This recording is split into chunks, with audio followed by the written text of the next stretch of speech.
course, next to jump, it is Mr. Elephant.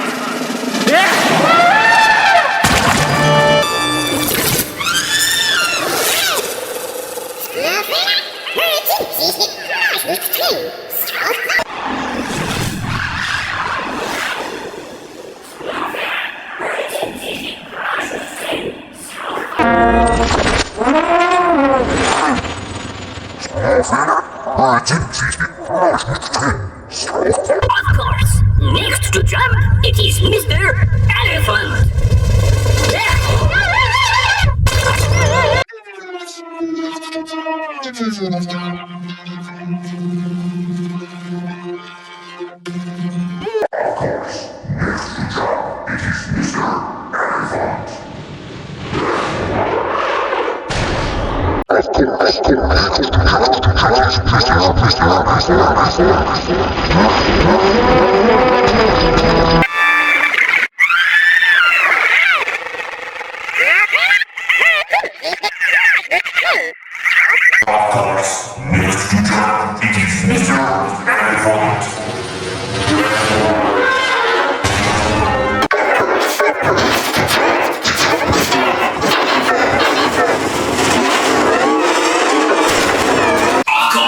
Next to jump, it is Mr.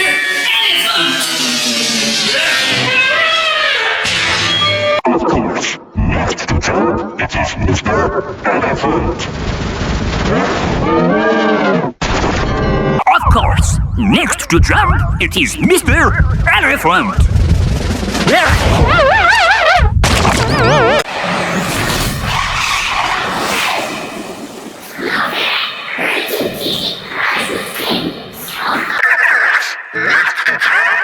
Mr.